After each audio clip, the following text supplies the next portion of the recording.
संजय जी, जिस तरीके से एसआईआर को मुद्दा बनाया गया बिहार में, अब यूपी में, क्या कहेंगे?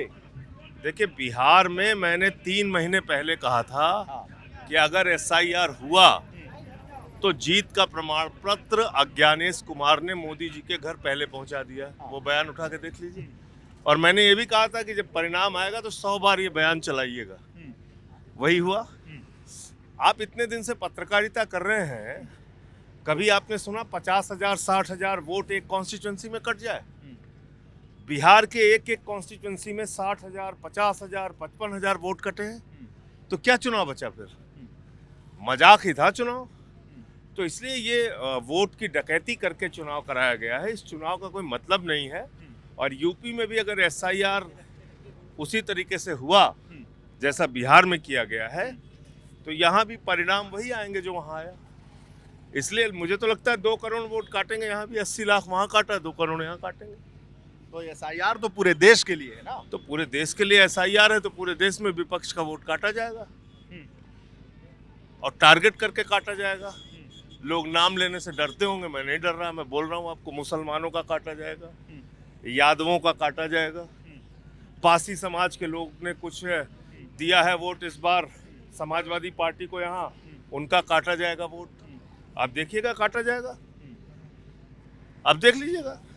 यादवों, मुसलमानों, पासियों का वोट काटा जाएगा। जो भी विपक्ष के समर्थक वर्ग हैं उनका वोट टारगेट करके काटा जाएगा। मैं खुलेआम कह रहा हूं। और आपको प्रमाण चाहिए होगा तो मैं दिलवा दूंगा आपको। मुझे यादव समाज के कुछ लोग मिलने आए, उनके घरों में 10-10 12-12 वोट हैं, उनके यहाँ 2 फॉर्म 3 फॉर्म 5 फॉर्म भेजा है। और वो फॉर्म अभी मैं आपको दे दूं 3 दिन लग जाएगा आपको भरने में।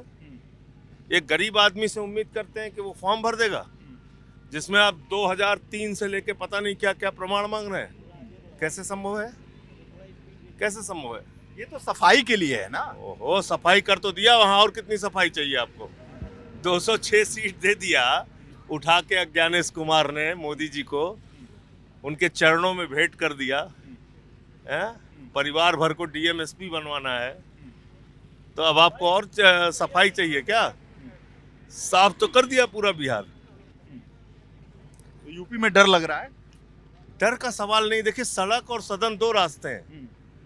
अगर वास्तव में लोग मानते हैं, विपक्षी पार्टियां मानती हैं कि एसआईआर एक घोटाला है तो उनको सड़क पे उतरना पड़ेगा इसके खिलाफ। भाई, विपक्षी पार्टियों को 100% उतरना पड़ेगा। राहुल जी उतरे तो थे। अब तो कुछ बचा नहीं है।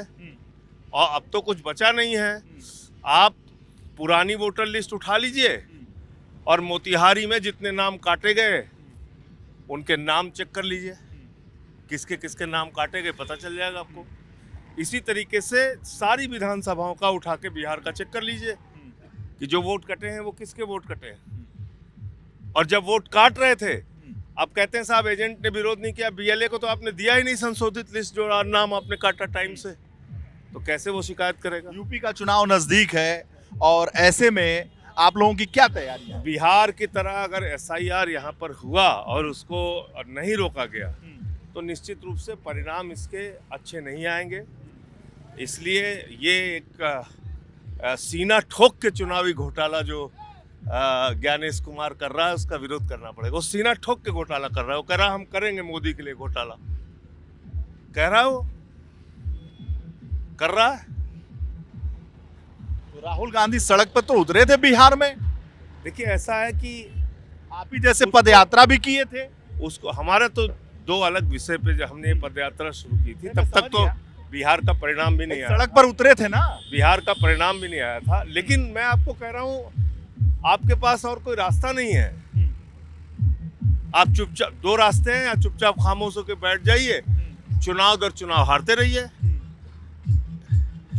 एक के बाद दूसरा चुनाव हारिए। मतलब आपने बिहार की भविष्यवाणी कर दी थी 3 महीने पहले। वो उठा के कहिए, फिर दिखा दूं आपको। तब तो आप यूपी की भी भविष्यवाणी कर रहे हैं कि विपक्ष हार जाए। भविष्यवाणी नहीं कर रहा हूं, मैं कह रहा हूं अगर उसी तरह से एसआईआर यहाँ हुआ और विपक्ष उस पर सचेत नहीं हुआ तो जो बिहार में हुआ वो यूपी में भी होगा। तो एसआईआर में जो बिहार में बदलाव हुआ या जो भी चीज बिहार में हुई वही एसआईआर तो पूरे देश में लागू है। नहीं, पूरे देश में लागू है। तो लेकिन लेकिन क्या उसमें- बदल जाएगा जो बिहार में हुआ? एक मिनट आप बताइए मुझे, आपको सीधे सीधे बोलना चाहिए ये एसआईआर किस लिए है, ये क्यों हो रहा है।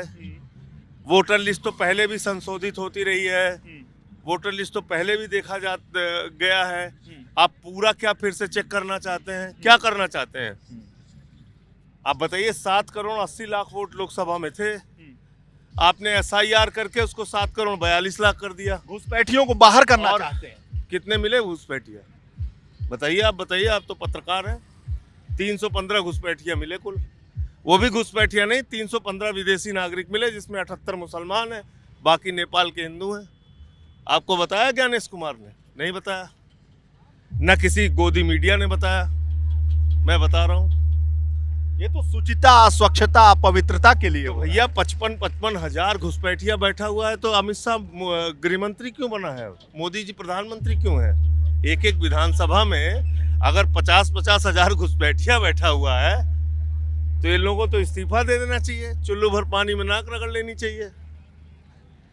आप बताइए, 80 लाख घुसपैठिए थे बिहार में। 80 लाख वोट जो काटे गए हैं वो घुसपैठियों के वोट हैं। बिहार से बड़ा राज्य है वो यूपी, तो यहाँ 2 करोड़ काट देंगे।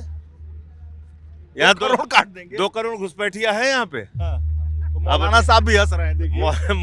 मौलाना साहब प्रतापगढ़ के हैं। हाँ। यही इनके बाप दादा पैदा हुए, अब आप इनको घुसपैठिया कह के काट देंगे। यादव जी को भी घुसपैठिया कह देंगे आप। पासी जी को भी, पासी जी को भी कह देंगे। आप तो साफ ही कह रहे हैं, यादव, मुसलमान और पासी। पासी और संजय सिंह जैसे लोग भी, संजय सिंह जैसे लोग भी जो बाबू साहब का भी कट जाएगा। जो विरोध करता है उसका वोट कटेगा। हाँ हाँ, बाबू साहब का भी कट बाबू साहब, मेरी पत्नी का वोट काटा था ना भाई दिल्ली में। हाँ। आप लोगों ने तो खबर भी चलाई। हाँ। पत्नी का वोट काटा था दिल्ली में, हाँ। तो काट देंगे। हाँ, चुन चुन के मारूंगा वाली हालत जो है, तो चुन चुन के वोट काटेंगे। हाँ, ये आपको डर है कि आपका भी कट लेगा? नहीं, मैं कह रहा हूँ जो भी विरोधी होगा। हाँ। अब देखिए, अब ये इसमें विरेश जी कोई बात छिपी नहीं है। हाँ। अब चीजें सार्वजनिक हो चुकी हैं। आप वोटर लिस्ट लेके बैठ जाइए, जो वोटर लिस्ट पहले। आपका स्वागत हो जाए। बहुत लोग इकट्ठा हैं।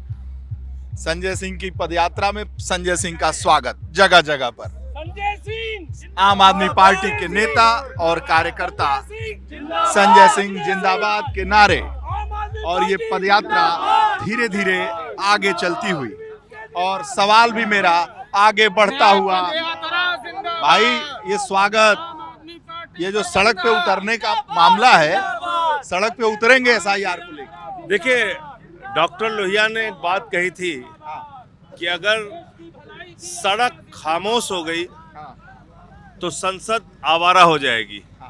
तो इस समय सत्ता में जो बैठे हुए लोग हैं, उनको जगाने का एक ही रास्ता है कि आप सड़क पर उतर के लोगों को जगाइए, अपने साथ जोड़िए। जो काम किसानों ने किया, 1 साल तक वो सड़क पे बैठे रहे, 1 साल तक वो सड़क पे बैठे रहे, बाद में सरकार को झुकना पड़ा। तो इसलिए जब सरकार इस मुद्रा में है कि भाई वो आपकी बात सुनने के लिए तैयार नहीं है, तो सदन नहीं तो सड़क, कहीं ना कहीं तो आवाज उठानी पड़ेगी। विपक्ष तो बटा हुआ लगता है। समर शेष है नहीं पाप का भागी केवल व्याध, जो तटस्थ है समय लिखेगा उनका भी अपराध।